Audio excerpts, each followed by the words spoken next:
Good morning, afternoon, or evening, everybody, and welcome to Pangolin, the conservation podcast. The show dedicated to exploring and amplifying the world's underappreciated conservation stories. The stories that inspire me, and I hope will inspire you too. I'm your host, Jack Baker, and today I am joined by Stephanie Martin, an environmental communicator and the creator of StephIntoNature.com, to tell stories all about telling stories. Whether they're fact or fiction, based in reality or totally bizarre, stories have been used for a very, very, very long time to communicate important messages and teach people something new. In the realm of conservation, storytelling can therefore be an important tool. But it is a tool that must be used thoughtfully and respectfully. Today, me and Steph talk all about how you can do just that. We share our experiences with writing stories, telling myths and legends, and speaking more scientifically.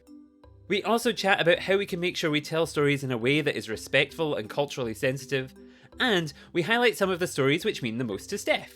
So that means we touch on things like fortress conservation, parachute conservation, mismanagement of land in the UK, and, strangely, seagulls and pigeons. It will all become clear throughout the conversation. I promise. I do promise. Now, as you can tell, we've got a lot to get through today, so without further ado, let's get started.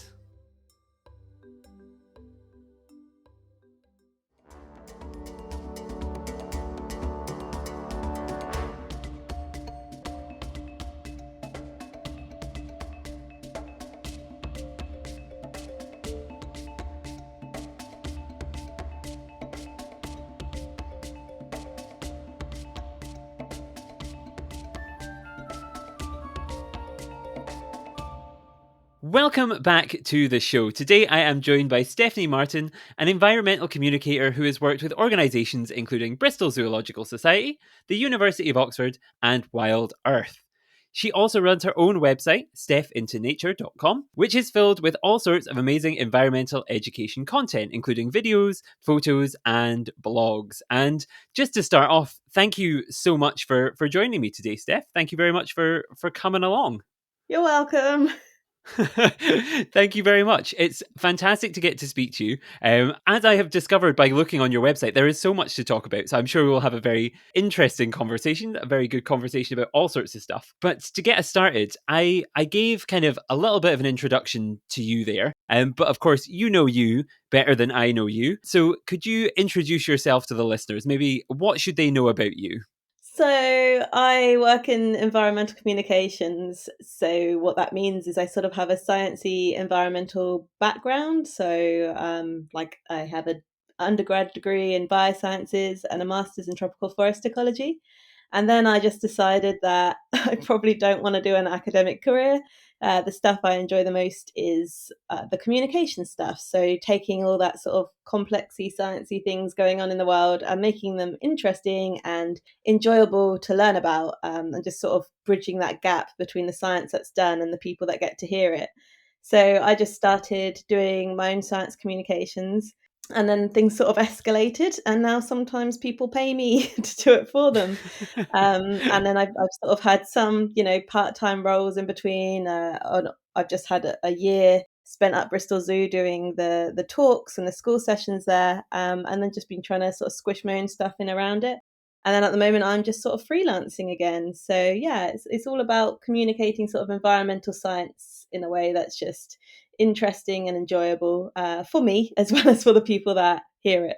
Mm-hmm. Yeah, I think it's fantastic, and it's really really interesting. It's good to see like you have your kind of like zooey presentation stuff, but then alongside that you also have videos about other things. So I feel like you've covered all bases in terms of environmental communication. You could do plants, you can do animals, you can do all sorts of stuff. You've really covered the board in the environmental education-y kind of communication space, which is very interesting, and lots of good content out there for listeners. Once they've listened to this, they can go and investigate as well. Yeah.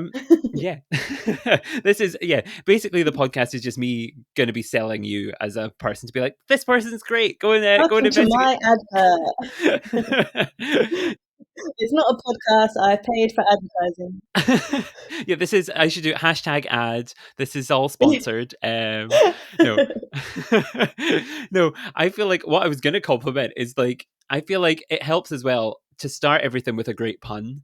And Steph into nature is just fantastic. Yeah, So for anyone who didn't thank quite you. get that, it's easier to maybe read like step into nature. But it works in audio form too. I Where did that, like, this was not a question I'd written down, but I need to know, like, how was that born? Where did that come about from, that idea?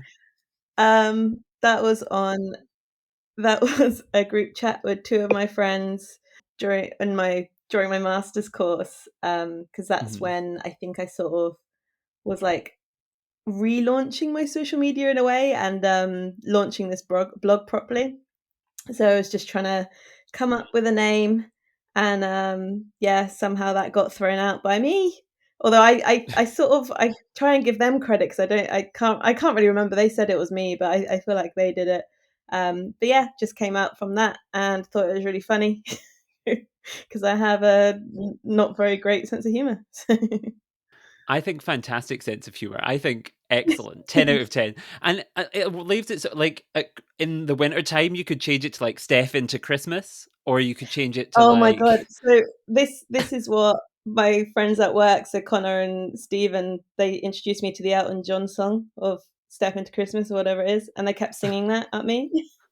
And then if they disapprove of anything I'm doing, like if I'm wearing some fast fashion or something like that, it's like, "Oh, step into fast fashion." I get a lot I of love bullying. that. Well, yeah, okay. Maybe I don't love the bullying, but I love the idea. The concept is there. Yeah.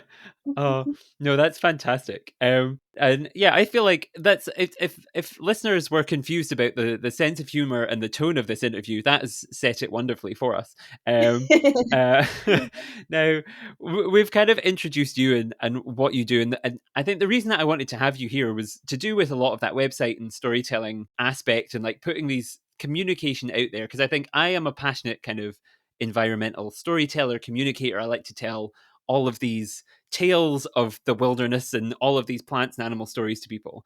And I liked, like, when we met earlier this year, it's nice to meet someone who has that same passion and that same kind of interest. And it's not something we've covered on the show. Is like, how do we communicate conservation in the best way possible, and how do people do it in different ways? And so I thought that would be an interesting kind of chat, and I maybe, and it fits into this lot of underappreciated stories for me, because I think, yeah, it's a kind of technical behind the scenes thing that we don't really think about a lot. So that's why I thought we'd have an interesting chat. And the first question that is like a proper question and not just an excuse to make more puns is is, you kind of covered it there, but yeah, about how you got into science communication and how that kind of gripped you. But have you always been a storytellery type person? Like when you were younger, is that something you enjoyed doing and it just kind of developed into a career, or was it something that really, like, you discovered only later on? Oh, actually, this is exactly what I want to pursue in life, type thing. Where did that come about? That love for Mm. telling stories. So I think I'm quite rare amongst people I met in that I've always known exactly what I want to do in terms Hmm. of I've always known what my passions are and the sort of route I want to go down. So it was always nature and it was always writing and storytelling and things like that. So it's always been quite clear what I want to pursue and what makes me happy on that front. And then, yeah, I've always sort of liked telling stories. So I remember when I was younger, we had like at primary school, there was like a competition with the local water company, Thames Valley Water. And you could like write a story or create some art or something that sort of communicates water conservation sort of topics. And I did a whole comic strip Hmm. and like drew these terrible pictures and had all these captions. It's about a mad scientist. I named it after my brother because I didn't like my brother, but he was flattered, so that was rubbish. But I won that competition, and it was across like a whole sort of district. And so that was sort of my first success of trying to tell a conservation story and having people be receptive to it. And off the back of that, I got a free trip to Whipsnade Zoo for the whole school. So that's a bit of early zoo passion there. for the whole class, sorry, not the whole school. That would be manic. Um, and things just sort of, because I've always enjoyed writing stories, and I've had some short stories published in anthologies, and just little things like that. I've just always combined the two. I just think it's everyone likes a good story. We all have our favorite genres, but everyone likes a good story, whether that's on TV or in books and things like that. And I think if you've got something that you're so passionate about and you want to communicate, then it quickly becomes the really obvious way to try to reach people. Mhm. I think so. I couldn't agree more because I have just finished running the. So this is going to seem strange because of the way I recorded things. The episode that came out last week was like Mm. I'm about to start teaching a summer school, but because of the magic of editing, I have just finished teaching a 5 week long summer school. So even though it's only been a week for everyone, it's been 5 or 6 weeks for me. And during that, I was kind of one of the days was themed was like folklore, myths, and legends, and I couldn't agree. Like everybody loves this story, even like so. I would often it was 16 kids each week, and you'd have kids that were more active, you'd have kids that were kind of more kind of reserved, you'd have kids that were kind of constantly wanting to be playing with things and doing something physical, but all of them loved a story, and they would all sit, no matter, even the ones who I was kind of like, I don't know if they're going to be able to sit through like 10 minutes of me just telling a story because they'll want to be up and doing something. All of them were just captured by the magic of a Mhm. naturey, animally story, and like it was so encouraging to see. And I think so I couldn't agree more with like that. And it also, I feel like, I don't know about you, but for me it's just as enjoyable for me, I think, to tell a story as I hope it is for Yeah. the audience to listen to the story. Because like I was sat telling the story of like it was a plant themed summer school, so I told the story of the seasons from Greek mythology about Hades and Persephone and the pomegranate, Oh, and how that caused the seasons to come into the way that we know them now. And I got so into the like characters, and I got so into like, this is my Persephone voice, this is my Hades voice, and it became so enjoyable for me as well as like as enjoyable for me as I hope it was for the kids. I don't know. Do you get as much joy out of storytelling, I guess, as you hope to give? Is that something that you like? It really brings you joy as well.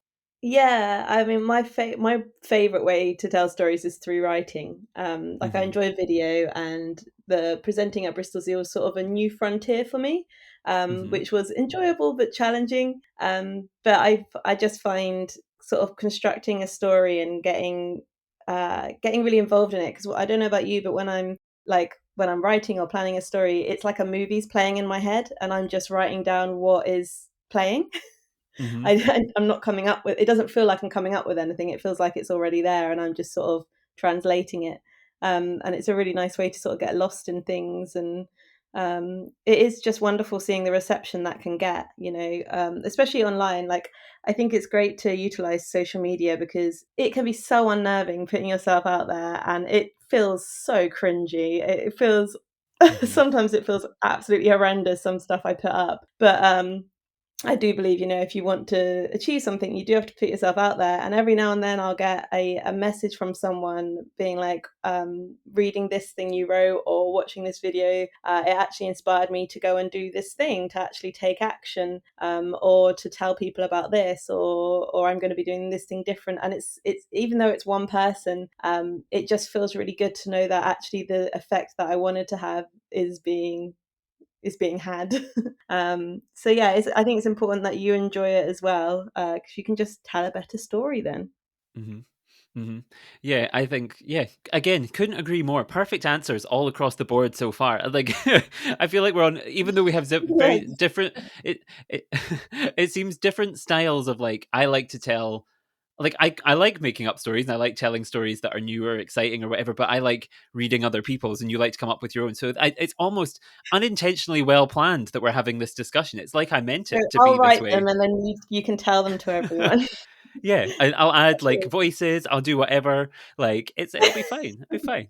Um, I do think sometimes like that's my favorite. Is coming up with a voice for a character is just you look like a crazy person because and you have to test it a couple times because sometimes the kids look at you like, "What is this? Why is he suddenly buzzing like a bee?" And you're like, "Well, it's fine." Um, but no, that's fantastic. Now I know you kind of started in the realm of like plants, I guess, is your Yeah. first love, I suppose, and then animal kind of conservation maybe came along a bit later. I don't know, did that kind of um with your experiences with that, did you find that it was easier to translate your kind of love of plants into stories, or your love of animals? Like, what has that experience been like for you? Yeah, it's an interesting one. Plants, I think, is harder because I think people are more willing to sort of overlook them, and sort of roll their eyes at Hmm. them. For me, my love of plants came from focusing on what made me feel happy, and that was often like forests and things like that. And what made me feel good in them was all of the green and all of the trees and how different they all were. And then the more you read into plants, not just their biology and the cool things that different species can do, but also our sort of cultural ties to them and the cultural stories that go along with them. There is so much there that's not often expressed. And I think I just have this inherent love for the underappreciated. It doesn't matter what it is. I think I'm just drawn to things that are underappreciated or overlooked. And I just have this instinctive need to want to sort of lift that up to the sunlight. And so with like big charismatic animals, I didn't initially for ages have a particularly big interest in them because I was like, well, everyone cares about them already. There's loads of people working on them. I get why they're interesting, but it's all been done before. These stories have been told before. And I think with plants, and it's the same with insects as well, there's just something about them that just feels so undiscovered. And most people, walk in the woods and they don't know what the species are. I mean, to be honest, I'm often one of them because I got a terrible memory. But it's sort of this excitement. It's like a love of exploration. I think if you're someone who's maybe studying science or interested in it, and they want to do real frontiers of science and real exploration and investigation, you really should be looking at plants and insects and the smaller overlooked things, because so many of the big things have been studied inside out. Um, so I think that's why the storytelling initially came from just plants. Like I had the really early blog, which isn't online anymore, which was yeah, I basically would just type stuff up to do like random mushroom species or interesting trees and things like that. It was really fun. And then the storytelling for animals came as a natural part of that. So I got really interested in ecology during uni, and just sort of the overall picture of ecosystems. I was really interested in how everything interacts and works together, and how easy it is to upset that balance. And then from that interest, you gain a better interest and appreciation for the sort of bigger animals as well. And then working at a zoo, and you sort of get to know individual animals as well as them as part of their representatives of their species. And it becomes quite, it'll be hard to resist the sort of charms of those animals. But even then, I mean, for me, the main thing at Bristol Zoo isn't the animals, it is the plants, which I try and keep to myself. But it really is. I remember the first time I went there, sort of seeing the animals, but just being like, I just feel like I'm in a miniature Kew Gardens, so like beautiful botanical gardens. And there just happens to be animals here. And I've gone on tours and stuff with the head gardener, and the thought and the planning and everything that goes into every last detail is just amazing. So I think my inherent love just started with plants because that's what made me happy, and I found so much about them that wasn't widely known, and then everything else just sort of built up around that. Hmm. Hmm. That's fantastic. And I think, yeah, you're right. I like, you're on an underappreciated conservation stories podcast. So that, Yeah. yeah, I could, again, like, yeah, it's exactly what I would say. It's kind of, yeah, I think these underappreciated stranger things in conservation and nature are often the most interesting ones as well, because people haven't heard the stories before. And I think all people are always inherently a bit more gripped by something new. So even though elephants or whatever it is, if you were to show them a giraffe or a gorilla or whatever it is, they're exciting and they can learn new things about them. I think when you see something strange like a bizarre plant or like a weird strange insect or whatever it is, you're more gripped in a way because it's something entirely new and you have that thrill of seeing it for the first time. So yeah, I guess that kind of goes into a lot of my thinking as well. And I think, yeah, it's there was something else I was thinking about while you were talking there as well, and it's escaping me. Um, oh no, it was the fact that, like, yes, I think it's easier in a way to put, as you were saying, kind of to teach about these things that people know about, like the animals, because they have inherently more of a personality because they've got the big eyes that we can connect with. They've got the kind of fur that's cute. They've got the big floppy ears or whatever it is.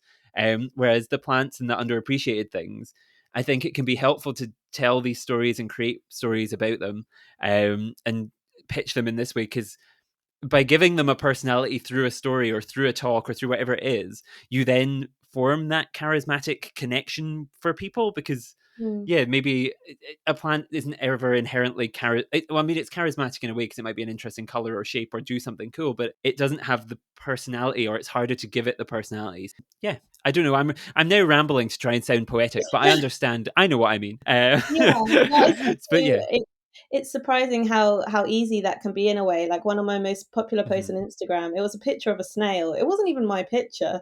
I'd mhm, put in the caption, it wasn't mine. But my whole point was I wanted to use it to sort of test out a way of telling a story, and I wanted to talk about how snails mate. So I did it in mhm. a way of like, okay, imagine this, and then I just described it as though it's like two people in a club, but instead of, chatting and then going home with each other or whatever, this is what you do instead. And it's like the snail version, and it's so gross and ridiculous. And I had people commenting, being like, I honestly came just to like the photo, and then started reading the caption, and I just got so engrossed, and that's ridiculous. And thank you, I've learned something new. And like, it can, people think, well, how can I take a slimy snail or like a weird bug or like a plant that doesn't even move, and how can I get people interested in it? But we've used stories for forever, probably for as long as humans have been around, to translate information and to get people to understand our meaning. And if you can find one element that can connect your story to the human experience, I think that's what is the sort of best way that gets the best results. Mm. That is the eloquent way of saying what I was trying to say. Thank you so much for summarizing. I was But perfect. you've got a Nailed it. nicer accent to say it in, Jack. Okay, so yeah, we'll just take it from the start, and I'll just repeat everything you've just said. I'll pretend I wrote that Instagram post, and it'll all be Yeah, fine. No, excellent. no, that was the perfect, eloquent way of saying what I was trying to say. And yes, I think yeah, like during the summer, I was telling the story a lot of the time of Echo and Narcissus. That's kind of a similar one where kind of you have this story of a daffodil that people kind of already kind of like the daffodil. It's kind of kind of a charismatic, loved thing anyway. But then you provide the fact that the human becomes the daffodil, it then connects you a little bit more to nature. Yeah. So excellent, Mm. excellent, excellent, excellent. Now, I often, if my inherent rambling throughout this and every other podcast episode does not make this clear, I often have a hard time picking what stories I want to tell and what stories I want to focus on. And I know you've kind of talked about it a little bit, but when you're kind of beyond kind of maybe what we've talked about already, when you're creating your content for your Mm. website or your blog, or for when you're thinking about what you want to talk about at the zoo, how is it you really narrow down and pick, this is the species or this is the story I want to tell? Is it something that just comes to you in a wave, or is it something that you have to think about and plan a bit more? So it basically depends on what time constraints I'm working under. This last year has been insanely hectic, and I've ended up having essentially two jobs, and I've had no time. So often it's just been, what photo do I have that I think could grab someone's attention? Okay, what can I write about that? Which isn't my preferred way of doing it, but I'm a big believer in, like, just put it out there. It doesn't have to be perfect. It's not going to be perfect. And if you try and hold yourself to a really high standard of, it needs this many likes and this much attention, it's an impossible standard, and you're just going to have a bad time. So I would prefer to just put in perfect stuff out there, and keep things moving. So that's what it's been sort of the last year. But what I'm getting to now again, and what I used to do before, is I often would start with, looking at the research level, I'd often look at new publications, scientific publications on Google Scholar, and just type in some keywords. So maybe it's a topic that's interested me today. Maybe I am particularly interested about an animal. Maybe I've got a photo of an animal or a plant, and I want to see if there's any new interesting research related to it.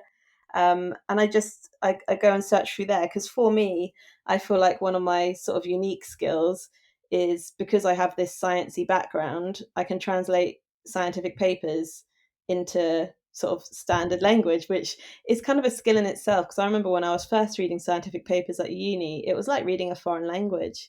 It just, nothing made sense, and you don't know which bits are important to look at. And it can be really hard, and it can be easy to mistranslate as well, which we see sometimes happening in the media. And it can have really bad consequences. So for me, I'm like, this is something that I can do, and I can really fit that ethos that I have of like, I want to take science that's happening now and translate it into a way people can understand. So I like to go to the source that way and just see what takes my interest, and then sort of build up something around that.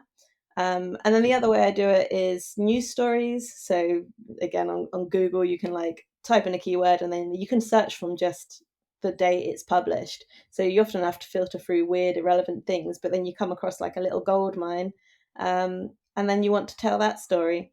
So yeah, I tend to do that. I tend to sort of, it's more like a big general search, trying to utilize the skills I have and the knowledge I have, and then just seeing what jumps out at me. But then sometimes I'll have just been like on Twitter or something, or like just looking at news, and I'll have seen something and just be like, oh, that's interesting, not heard that before. So I'll screenshot it to come back to later, and then maybe like a few days later, or when I've got time, I'll take a look at it and do a bit of a like deeper dive into it and see if it's something that I think I could translate or tell well for people. So yeah, a whole mishmash really. And then just keeping an eye on what your day-to-day life is, and if there's anything that people might find interesting there or not. Sometimes I share stuff where I'm like, no one is going to be interested that I did this today, but I need to keep social media fun for me. So here's a picture of me having a cider. Like, sorry, I know this is an environmental account. No, it's important that people know that like there's a personality behind this. It's not just that you come on just to talk. You have other interests too. Because I am now backing myself into the Yeah. corner of like I feel like the only knowledge people have of me is he likes animals, so it's wise to start posting things where you're like, I do have other hobbies too, because otherwise people think of you as I just also one drink thing. cider. It's a great set of hobbies. Drinking and animals slash plants. It's all you can need. No, It's that's all you I. need in Bristol, I think. No, that's fantastic, and yeah, it kind of got me thinking that I guess we kind of touched on them at the start with in terms of your website and everything that you put out, but once you've kind of created, you've kind of found a story you want, you create all sorts so there's the Instagram posts, there's reels, there's a blog, there's YouTube videos, there's all sorts of stuff that you make. How do you then decide, oh, this I think I'm just going to make as like a Instagram post where I'll just type something up, or like when do you commit to like how do you decide, oh, I'm going to make a video of this to tell people? How do I make like, oh, I'm going to make this into a 10-second long reel? Like that must be a tricky choice to make as well, because there's so many different ways to tell stories. When you have a good one, it must be so hard to settle on, I'm going to tell it this way. How do you do that? Yeah. So I guess the two sort of practical things that first come to mind is again time. Yeah. And for it's kind of an odd one, because if I've got less time, I'm more inclined to do video because it's something I can do like when I'm on a bus or something and just edit on my phone. But if Mm. I'm rather than writing, but um I think it's I think at the moment it's sort of quite experimental with video. So I set up my YouTube channel. I don't think it was that long ago, and I was so nervous about it, because it is well out my comfort zone making video, especially with like me in it and talking and stuff. So at the moment, I try and focus on video as a way to sort of challenge myself as well, because there's so many different skills and techniques and things with videos. You've got to think about how you're presenting, and do you want to have a script prepared, or do you just want to sort of wing it? Do you want to edit it in a really like quick and flashy way, or do you want to actually take a few more minutes to tell time, or do you want to do it really long on YouTube? So I think a lot of my decision making has been less to do with how might people receive this, and more to do with, this is a skill I want to develop, or I want to challenge myself, so this is how I'm going to do it. In fact, some of my blog posts, I wrote the blog post and then like 7 months later just made a YouTube video of the blog post, purely as a way to sort of challenge myself and see what people are receptive to. So yeah, I think, yeah, I barely think about which platform is best, and I think about what's the best way that I can enhance my skill set at the moment. But my default for sharing tends to be on Instagram, just because that's sort of how I started out. Well, I guess actually that's not true. I started out with my first blog, just writing and sharing photos and stuff. But when I started to really try and connect with people, because that blog was purely for me and purely to like keep me feeling linked to the environmental stuff when I was at a time where I wasn't sort of studying environmental stuff. And the Instagram was where I first made like the real effort to actually connect with people with the topic. So my default tends to be it's going to go on Instagram because I know what I'm doing there and I have an audience there and they're an engaged audience and all these things. And then it's often, it can depend on, what's honestly what algorithms and things are doing. Like most apps now are moving towards video, so it's kind of good to stay focused. But if I think something's particularly good with just a photo and some writing, or I just feel like writing a story that day, then I'll do that. And just accept it won't get as much traction, but I want to enjoy myself. But yeah, I think that any story can be told in any format, so I don't tend to have a thing of like I have to tell this as video or people won't be interested, or I have to do photography, or I have to do writing. I think if you tell it well, then it will have an audience, and people receive information better in different ways. Like for someone that makes videos, I have such a short attention span. I wasn't really into watching YouTube videos and that for ages until I started making them. Um, so it's just, yeah, I guess it's a combination of just what I want to get better at. So at the moment, that's video, and what I have time to do. No, I agree, because I'm the same. Like when I started the podcast, I was like, audio is fine for me because I cannot possibly edit video on top of audio. Like I'm too like because the format I wanted to tell my stories and talk to people in was like longer form. So I wanted to be able Yeah, to have long discussions without having to worry about like, oh, now I have to edit an hour and a half's worth of video. I just want to have a yeah, nice it chat with takes so people. long. Yep. So yeah, I fully get the struggle of like, this is the time I have. This is we'll do what we do, and we'll see how it comes out in the end, and Mm, it'll be. And yeah, a good story is a good story, whether you tell it in a minute or 10 minutes or 15 minutes in a written form or whatever it is. Like a good story is a good yeah. story. This is I also like it hit me when you were giving your answer. I was like, this is the most meta podcast I've ever done, because it's a podcast a, a podcast where we're telling stories about telling stories, and my brain is now Yeah. just processing that. I'm like, this is very very strange, but I think it's an interesting one. Yeah, Um, I think yeah, more people should do it. I yeah, think people get scared to put stuff out there and to have people judging them. But I rarely get negative comments. Mostly if people don't like their stuff, they just won't interact. Like they're not gonna, hmm send you horrible things. But yeah, hmm it's just like I often can't watch videos that I made early on, but I refuse to take them down because I'm like, no, I did it. It took me ages. I'm proud of it. I just don't ever want to see it again. yeah. But I think because that was my biggest thing, is I was just like, how do you do that on screen and know people are going to watch you? And but I've hmm sort of gotten over that a little bit. But it's still like putting your ideas out there and having a bit of a personality while you do it as well. And then you're potentially, if I write something, people can not like my writing. But if I film something and someone doesn't like it, there's an element there of they probably to an extent didn't like me or didn't like the way I was presenting or whatever. And it feels a lot more personal. So it is a bit more scary. And I think that can be what sort of off-putting for people. And by people I mean me. But video is the way that people seem to be consuming most stories now, or seem to be wanting to, especially short videos. So yeah, it's sort of investing in the right areas, I guess. And worst comes to worst, there is a lovely block button on every platform that you can just be like, goodbye, stranger who decided to have an opinion. Yeah, Goodbye. I will never see you again. um, yeah, that's no, there's only a few times I've had to use that, so it's quite nice, really. oh, I had to do it for the first time the other day, and it felt so good. I was like, oh, I have power. It was just a tweet I someone had sent me. it I was when like, I. well, What did you have? what were you going to say? Oh, Oh, I I had had. somebody. Oh no, sorry. There's a slight delay, so we're just speaking over each other. I'll say my thing and then you have to tell me yours. But like I had when I first started working at a zoo, some people that were very pro environment but anti zoo. I had some not happy messages there.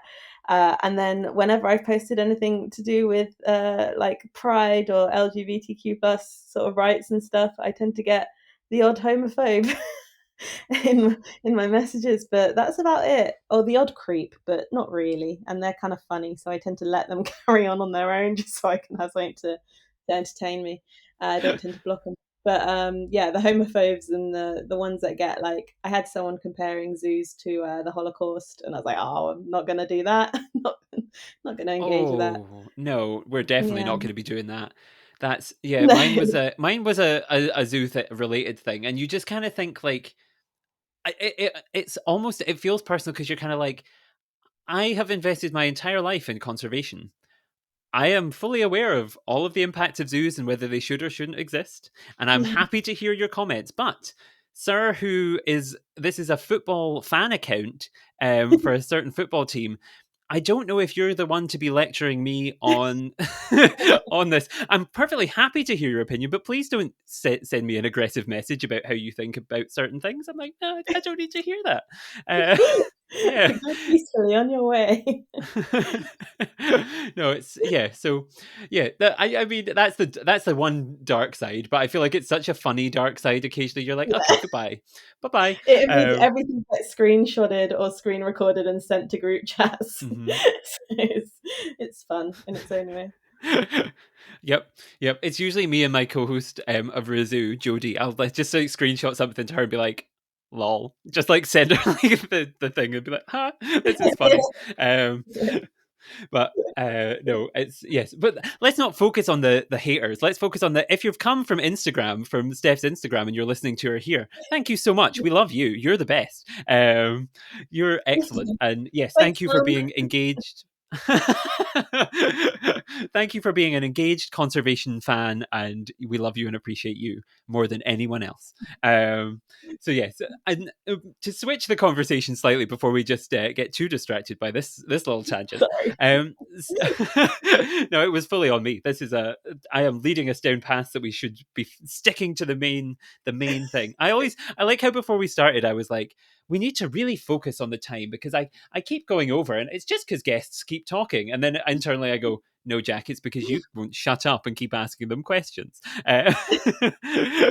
Um, no, so back on track. What I wanted to ask you about was we were talking about how it's hard to pick what stories to tell, and I think an important thing in conservation, especially, is whose stories do we have the right to tell, and whose story and how do we tell those stories? Because a lot of conservation happens around the world in countries that we've never visited, in countries that we may never visit in our entire lives, but it contains some of our favorite flora or fauna or anything that's there. We love it.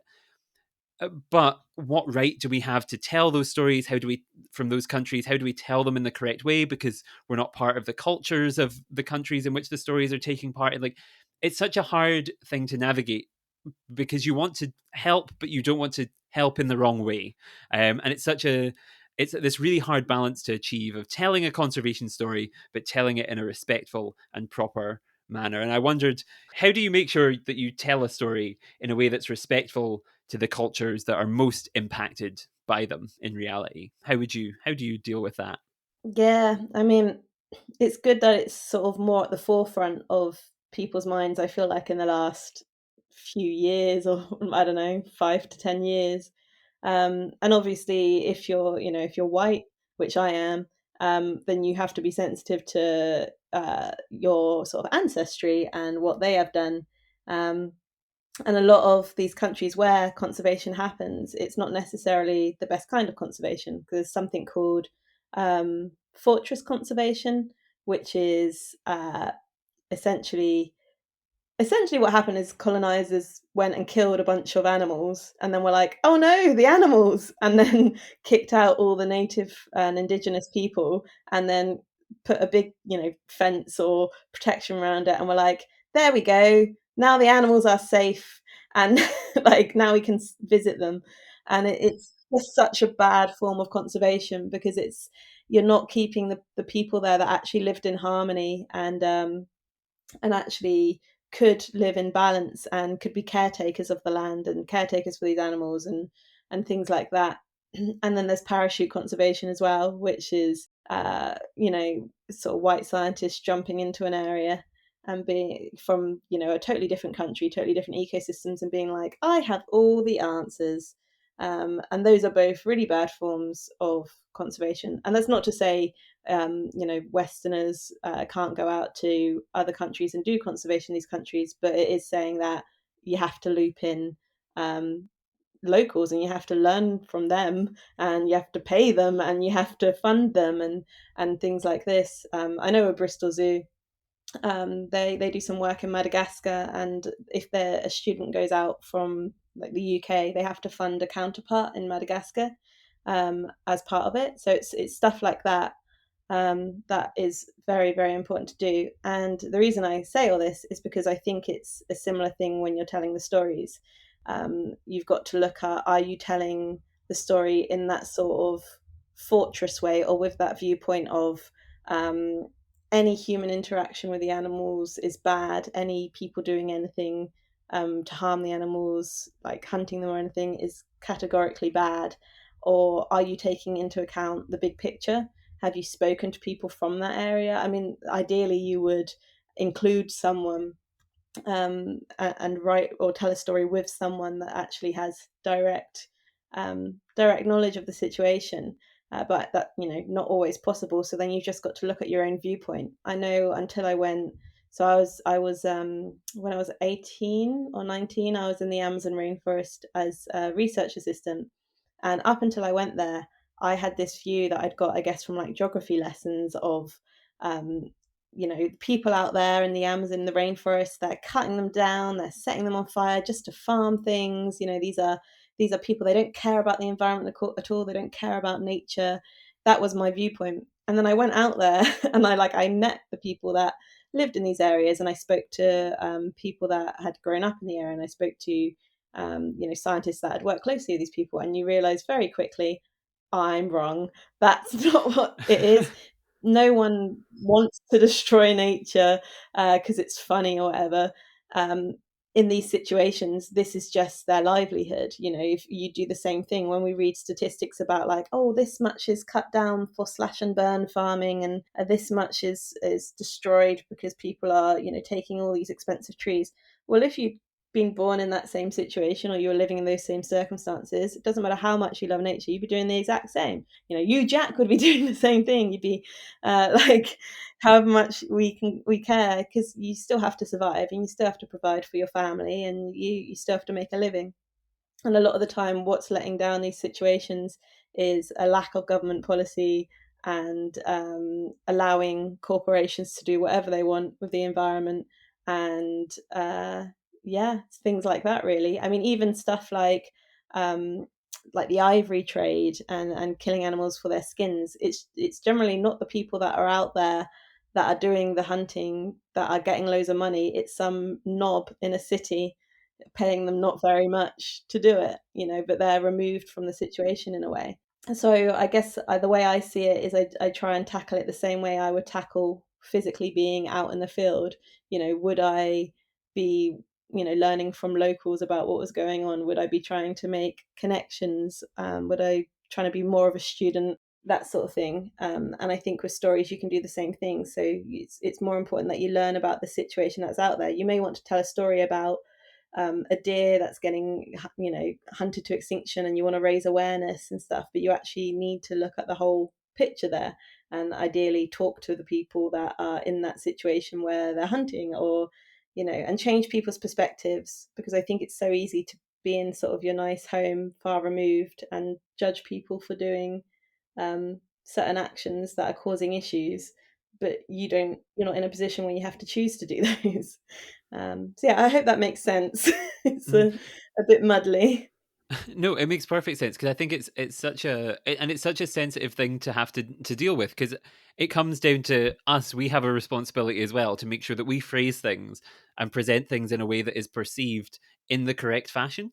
So when you're telling Mm, things, you have to be really careful about the words you use, the tone of voice you use, the eye movements you use. Everything, the way that you present, has to be so monitored, because if you like I think something that's often thrown out, to throw it all the way back to season 1 when we were talking about the pangolin, something that was thrown around a lot of the time around that when I was recording that during the pandemic was just the words like China does this, or China does this to the pangolin, or China does this, that, or the next thing to the pangolin.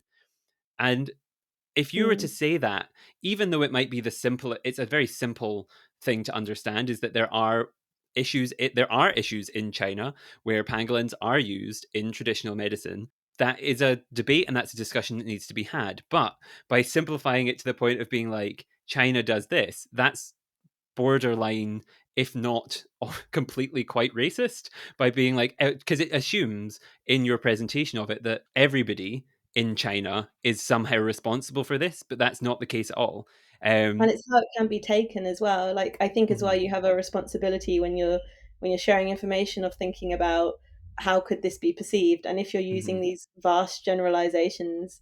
I mean, back to your main question, the best thing you could do for certain stories is just facilitate someone else being able to tell them, or providing a mhm, platform. Like that's eventually what I'd love to have on my blog, is essentially people telling their own conservation stories in their own countries and their own areas. Um, but it's just a process, because yeah, sometimes the best thing that we can do is not get involved, and it's facilitate instead. mhm. And that's, yeah, that's what I hope to do with the podcast almost, is try and help people have a platform in which they can reach a different audience maybe than they'd be used to reaching, and tell their stories for themselves. Because I think it came up actually while we were planning the summer school for the botanics. It came up, this discussion of what stories do we tell and what stories can I tell to the kids on the folklore legends day. And it was obviously like Scottish stories, brilliant. Greek myths and legends, also good because they're kind of historic. They are disconnected from perhaps a modern culture or belief system. Whereas Mm, things like there was a discussion about Aboriginal stories, and obviously those stories are still very much living; those cultures are still very much alive. mm, And so, how do you present those in like and how do you, because obviously I am not Australian, I have not I've never been to Australia, I've never met anybody who has told me these stories from their culture, and so it would be me almost cherry picking bits that I thought were cool or interesting to tell. And it mm. would be kind of, you have to think about how then, okay, it's okay to disperse this knowledge in a way and say these are some stories that happened, but how do you present it in a way that's respectful and understanding? And obviously I don't have the background, so how do you point kids in the direction of it and hope they find it for them? It's just all of these little questions that you have to think about, and I think we don't Yeah, think about enough. It's a I really think it's good. interesting There's one. there's more resources now than there used to be. So like I think people are more willing to say, like an Aboriginal person is more willing to there's put information out there sort of online and be like, okay, this is what you can and can't do. Hmm. People are happier to sort of be blunter, and it's at the point now where if you mess it up, it is on you for doing a lack of research, because I think the information is out there now. But Hmm. it is hard, yeah, because you're so used to. I know when I was younger, anyway, you didn't. These things just weren't thought of in anything. This is why we look back and we cringe at certain like TV shows or storylines, or the way things were presented, or the way teachers taught us things, because that's not that's not the reality, and it's not how it's done now. But then it means if you're coming from a background of that, you're sort of re-educating yourself, which is a good thing. I think so. And there's always more to learn and more stories to be told and more to hear and more to share and more to gain things from. And so I think, yeah, it's a really important discussion and something, yeah. It's encouraging to see the direction of movement seems to be positive, and hopefully we can Mm. keep going in that direction of kind of helping to share stories in a respectful and correct and good way. I guess moving slightly onto a different topic that I wanted to discuss and wanted to kind of wanted to bring up, and we've been talking about stories and conservation, um, but what I wanted to talk about was the stories themselves, and I wondered, is there any particular underappreciated story that has been playing on your mind, or are there a couple of underappreciated stories that have been playing on your mind that you'd like the listeners to know about and like to learn? What is there anything you'd like to teach them or tell them about? Or yes, free reign really to you on any stories that you have or things you'd like to put out there. Well, I'm not sure if it's because I think it's a bit more out in the public sphere now. But I think one of the big ones is the way we garden, Mm. which sounds really tame, especially after you've been talking about like worldwide conservation and stuff. But when we look at our own country and England or the UK as a whole, um, there's such a an issue of biodiversity loss, and a lot of that comes from landowners owning massive amounts of land and then just mowing everything constantly. Hmm. And also people with gardens sort of not embracing the diversity that you can have there. So we seem to have this hangover from like olden times of we need to have these lovely close cut lawns, with no daisies, no weeds, nothing like that. And it's causing like an enormous problem in biodiversity. Like we are in a biodiversity crisis, and one of the best things that we can do is start cultivating sort of wildflowers. And I think if you're someone in the conservation sphere, you sort of heard this all before, because I know it comes up on my Twitter and stuff a lot. But outside of that, I don't think it does, because I remember living somewhere and my landlords lived on site as well, and they kept having arguments with their neighbours who were getting really annoyed because they wouldn't mow large sections of their garden, and then they would end up getting those flowers and things that they didn't want growing in theirs. So there was like this, they, for them they were weeds, and for my landlords they were like these beautiful flowery meadows that were encouraging all these insects that were then encouraging all these birds. And even I remember as a kid just having no idea why my parents were mowing the grass, because like you mow the grass and then the flowers are gone, and there's no need for it to be short. Like we're not playing football out there. We're just sitting, we're just chilling out. Um, so I quite like raising awareness of this topic, because I think it's quite an easy one to get your head round, but one that's not thought of much. Of like, think about the outdoor areas that you have access to or responsibility over. Do you need that massive patch of just pure grass, or would it be better to sort of give that over to meadows and wildflowers and native species, and different things like that? So I feel like the UK is quite slow on stuff like that. It's also there's this whole movement of the right to roam in the UK, which is to do with how in some countries like Sweden, you have the right to pass through essentially any land. Like, I'm really simplifying that. I'm sure there's more to it than that, but essentially, whereas in the UK there's all these no trespassing signs everywhere, and massive areas of land that you just can't enter, even though it's been passed down from like hundreds and hundreds of years ago, or gifted by some king or whatever, to a family, and they've just held on to it forever. But it just means there's these huge areas of nature where you can't access, and they're not necessarily being managed in a way that benefits nature. They're being managed in a way that they'll put loads of deer there to then hunt, but then there's not a management of how the plant species that are growing and how the ecosystem is thriving. And there's a lack of sort of biological knowledge, or things being cut at the wrong time.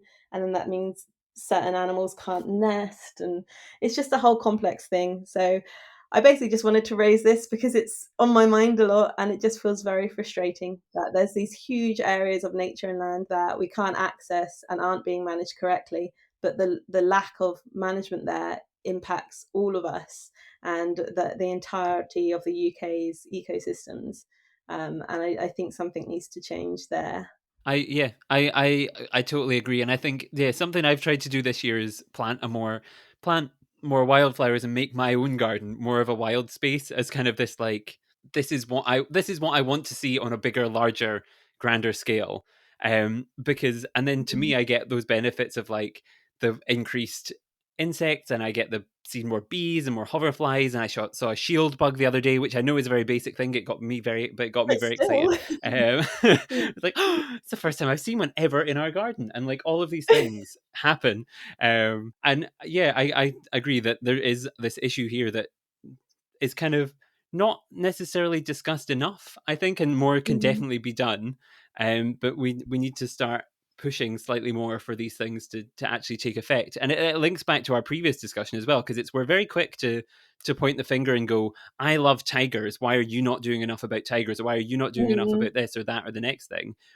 But we need to, especially if we're based in Britain and the UK, turn those lenses back on ourselves and think, okay, well, before we go out and start shouting at everybody else for their conservation issues in their countries, well, why don't we think about the fact that in the UK, the largest carnivore we have left is the badger? Why do we not think about these Yeah, things of like, yeah, and these issues like, as you were saying, the mismanagement of land and that sort of stuff, that we need to start thinking about our own issues a bit more intensely. So yeah, it's something I think about a lot as well. yeah, and that is why, like you said, it comes back to it earlier. At the end of the day, the the people who know best how to conserve an area of land is the people that live there, Mm-hmm. and so rather than focusing on, I know, I mean, I did this too, like raising money to go abroad to do conservation in a different country. Well, why not just do it here? Like it may not feel as exotic, but you're going to know a lot more about sort of how to conserve here, um, than you are abroad. And I never had that interest when I was younger in the UK's environment, because I grew up in like Watford, and I didn't like it, and there's not much, nature, and I just felt very trapped. And I just thought the whole of the UK was like Watford, which is a horrifying thought. Sorry if anyone's from Watford. Sorry, mum. But yeah, I just felt like that. So I thought, well, I have to go abroad. I have to go abroad so that I can feel free, that I can be in proper nature. I saw it as like proper nature and openness, because in the UK, even when, I was very lucky, like my parents and, especially my dad, they take me out on the weekends all the time to like national trust places and just naturey places, um, woodlands and things. I was very lucky, but it always felt like I was going to a small patch, like an island of nature, in this really overbuilt, over urbanized country. And I wanted to go to these like wild places, like proper rainforests and proper like savannah and like all these amazing ecosystems, where instead of you having to leave an urban area to go to like a refuge of nature, you were just in it all the time. I didn't think we could have that in the UK. But the reality is, we could have that in the UK. It's just all cordoned off, and we have no trespass signs stuck in front. And also, I think, I'm from the south. Probably if I'd just gone further north, I could have found environments more like that. I mean, you probably maybe can't relate from Scotland, because you I was had going the to say, have Highlands. you ever have you ever heard of a little country called Scotland? It's up No, there, tell me and we're. more. Oh, But this is the thing, like you grow up in an area and you think, oh, there's no way I just thought the whole country, I thought the whole of the UK was like that, let alone just hmm England. And yeah, it's the best thing, I think, is look up home. What can you do at home? There's so much work to be done here in the UK, and that doesn't mean you can't take the skills abroad, but it means you'll actually be useful, rather than just going out there, and sort of assisting, and doing sort of, I guess, work that could be done really by paid locals, essentially. Not that it necessarily would be, because NGOs and charities, but that's a whole other conversation. But actually get your skills here, and work really hard here in the UK, and make things better for your own sort of home, and then try and facilitate other people in their own countries being able to do the same. hmm And I think that goes for, if you're listening from, we're obviously both based in the UK currently, but we do have listeners from across the world. I think 85 something countries now. No. And like, so yeah, if you are sitting in the States, or you're sitting in Australia, or you're sitting in France or Germany or wherever you are, think about it. There's bound to be similar issues and similar things happening around you. And so have a think, have a look, see what's around you in your local projects, your local issues, and yeah, think more about them. I would, yeah, highly encourage that is a transferable thought process that could go anywhere. So yeah, that's really fantastic. um I think I have this written down, and I feel like we've talked a lot about an underappreciated story, but I want to take it down slightly more to the species level. And I wanted to give you a Mm. chance, because I like to do this with zoo people and ask them, what underappreciated species have you experienced or worked with or done whatever. Like, that you'd like to highlight, shine the spotlight on? So if you had to go down to the species level, not just the story level, the species level, who would your underappreciated species that you'd like to shine a spotlight on be? Okay, I knew what my answer to your question was going to be immediately, Mm-hmm. but I actually don't even know the species, if it's a species level. But I've got two. I can choose one if I need to. But first of all, the massive seagulls in Bristol, and second of all, the pigeons in London, every single one of them, and specifically the ones in London. I, And those are two underappreciated species that I love with all my heart and soul and would die for. They're incredible. and why? Because these are commonly referred to as like pests, or people don't like them, or they just see them as like rats of the sky that are kind of these horrible things that like they get this kind of bad reputation. So why do Those you people are love them? idiots and they can fight me. I I love them to death. I think it's because they're just the funniest things on the world. They're so funny. Like the seagulls in Bristol they're enormous. I've never seen. I'm sorry, I'm just laughing because I find them funny. But they're so huge, and then you'll just be walking down a road and you'll just see a massive seagull like on a car, and they look so serious. They look like they're about to go into a really intense business meeting, and they're just reviewing all of their points, and maybe they've got some issues with their wife back at home, and and then they're just sat on this car contemplating, and they're just so big, and they make the dumbest noises. Like I'll be trying to sleep, and they'll just start screaming, and it's like, that's not a bird noise, you're just screaming. And, and like I have this friend called Ian who after he sneezes makes like a sexual moan. It's like achoo, and like I was listening to the Seagulls the other day and they did the same thing. They were just going like they're just so funny. And then that brings me on to the pigeons in London, which they're just so confident, and I just feel like there's nothing that they wouldn't do. And I think people just walk past these literally hundreds of pigeons a day and they don't even acknowledge them. And they're always doing funny and weird things. And I think the reason I love these animals so much is because when I'm walking around and they're doing something ridiculous and hilarious and no one is acknowledging it, um, except me. And then I'm like, what if they're just figments of my imagination? What if they're not even here? What if they only exist in my mind? Like I cannot even begin to tell you how, like, walking around Bristol, I would just suddenly break out into hysterics because there's like a seagull sat on a bin, and for some reason that's just so funny to me. They're just tiny, serious dinosaurs, but they're sat on a bin. It's just so ridiculous. I love them. I can't give you a scientific Nope. species. I only love seagulls in Bristol and pigeons in London. That's it. I love that. Like, you used to be a dinosaur. What happened to you? What, Yeah, like, now you're just sat on a bin. What is look at this? you swooping down for some chips, but doing it badly. What's wrong with you? You're all flustered. Get to your business meeting, Brian. And that, ladies and gentlemen, and everybody else, is the power of storytelling, because that has made me fall in love with the strange and weird and wonderful worlds of seagulls and pigeons. So, Thank you. see, we've just put into example everything we've talked to about throughout the call in exactly what we. That's yeah, perfect. We got love it, love it, love it, love it. Now, my final questions are always the same, and I feel like I could sit and talk about seagulls all day, but we're gonna have to keep moving, otherwise we will just create a seagull themed podcast. Oh my god, I'll Um, do it. Seagulls of Bristol. Seagulls of Bristol. There's your next reel, or whatever it is you want to post on Instagram. Your next You account know is what? I'm making an Instagram account for them. See, do it.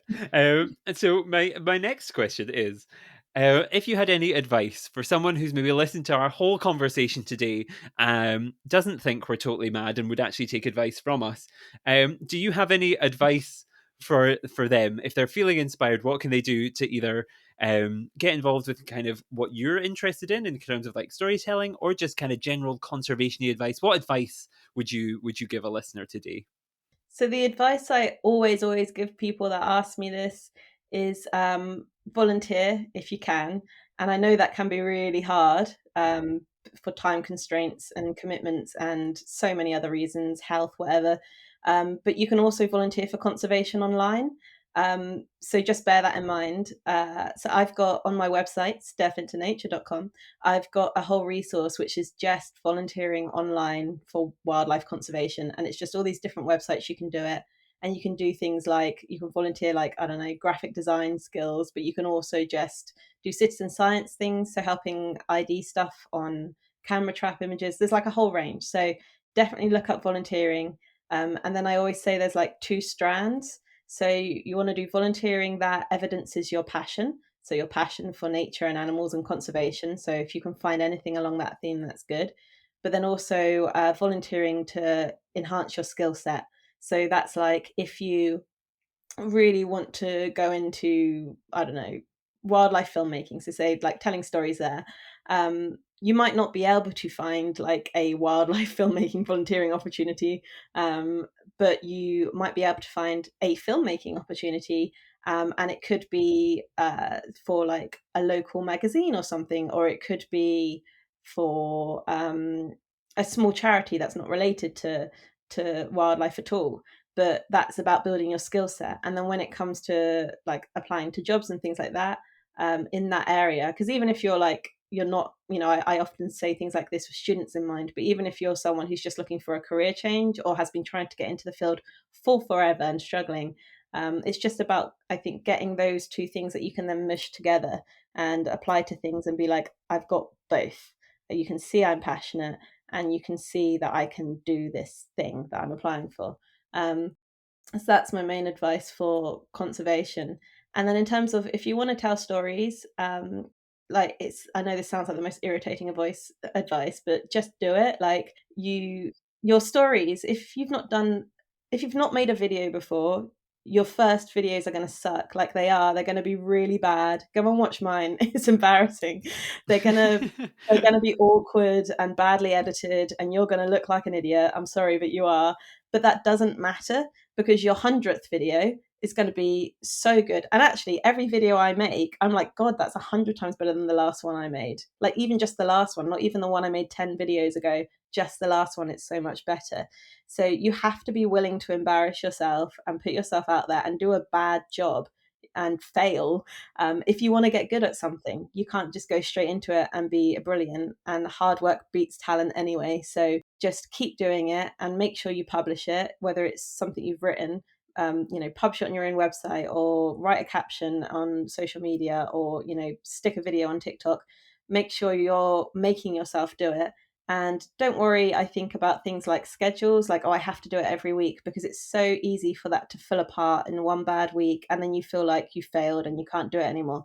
Just tell yourself, just keep doing it, just keep moving forward, even if that's like a crawling pace, and just get your things out there. And when you've made, when you've published your 50th article or your 10th video, or it's 3 years down the line and you've got 3 years worth of stuff that you've put out, you are not going to regret putting out those first 5 cringy bits of work.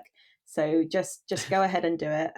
And you can always message me for advice on Instagram, and I'll get back to you between 3 and 300 working days. So, that's fantastic advice. That's fantastic advice. And yeah, I couldn't agree more with like all of those points, because it's like, yeah, I think, yeah, just do it is such good advice. And the first time you tell a story, the first time you do something, it's bound to be a bit it's bound to be you might be a miracle worker, and you on your first time it's so smooth, it's so perfect. But like you're always going to have those stumbles. You're going to trip over your words, or you're going to cough, or you're going to have someone in the audience who kind of doesn't look particularly engaged because it's not for them. But like, you can't take those things personally, and they're not a mistake. There's something to learn from, and you're going to keep yeah. getting better and better and better. So that's fantastic advice. Couldn't agree more. And I guess that leads me on to my final final point, which is, and you kind of prompted it there, if someone does want to follow your Instagram and learn from you and learn more, where should people go to learn more about the topics that we've talked about today, or more about you and your work? What would you like to promote about yourself or Oh my anything god, else? Because this everything. is your What a time. great Yeah. opportunity. So my website, stephintonature.com, Mhm. that's has like everything on it. So it's got all my links to all my social media. It's got my blogs, linked to my YouTube channel, absolutely everything. You can even find a jobs board there. I haven't updated it in a while, but I'm gonna. But you can find links to absolutely everything just from my website. So whether you're looking for resources or you just want to see the kind of stuff I do, or you want to find me on social media, it's a good place to go. And then in terms of social media, I'm most active on Instagram. So that's at Forest Lady Steph, Mhm. because I made that when I was just exclusively doing stuff in forests. And yeah, I'm hoping to do more on Twitter in the future. I actually can't remember what my handle is there. It's either Forest Lady Steph or Steph into Nature. Good luck. Whatever it is, I will put links to everything in the description for this episode, so you can go down there, you can find everything, you can follow everything, you can learn more. Listeners, everything will be down there in the description for this episode for you. So I'll make that nice and easy. While you're down there, you can also follow us on Instagram and Twitter and Facebook and everything. We got in with and got the same thing on everything to make it nice and simple for you. We've got Wow. I know. Turns out there's not a lot of there's not a lot of pangolin podcasts out there, so it was very easy to get at Pangolin Podcast on Twitter, Instagram, Facebook, LinkedIn, TikTok, everywhere we have at Pangolin Podcast, and you can go and find us on there. You can also find me on Instagram at the Only Jack Baker and on Twitter Only Jack Baker. Because it turns out there's many Jack Bakers, so I couldn't just get Jack Baker. I had to be only. Uh, just to Are the other Jack Bakers mad at you? Yeah, I think so. I think so. Well, on Instagram it worked better because the Only Jack Baker sounds cool, but Only Jack Baker on Twitter sounds slightly like, oh, it's only Jack Baker. But It's uh, only him. it's only him. But it's there if you want to follow me on any of those. You can also follow the podcast on your streaming service of choice, whether that be Apple Podcasts, Spotify. We're on all sorts. What are they all? There's loads of them out there. Just follow wherever you're listening to it now, so you don't miss out. And you can leave us a nice review if you are so inclined as well. We'd very like to hear from you. You can tell your friends about us. You can do whatever you want to do. We would appreciate anything, because yeah, you'll help us share the stories. Back on theme, help us share the stories of Steph and everybody else that we have spoken to throughout the course of 60 something episodes now, or yes, so many episodes now, and it would be very, very, very appreciated. Um, all that remains, I guess, now though, is for me to say a massive thank you to everybody for listening. Thank you, thank you, thank you, thank you, thank you so much for coming back. And of course, a massive thank you to you, Steph, for joining us and talking about your experiences and having a very meta conversation, talking about conservation and nature and plants and things. And thank you so much for your time and everything. Thank you, thank you, thank you. Thanks for having me. You're very welcome. And you're welcome back anytime. Anytime you have something you want to chat about, just give me a call and you are more than welcome to jump on to the show, because Yeah. it's been an absolute joy. And thank you so much. And yes, I guess before I ramble anymore, thank you once again, everybody, for listening. Thank you, Steph. And until next time, goodbye, everyone. Bye. Bye.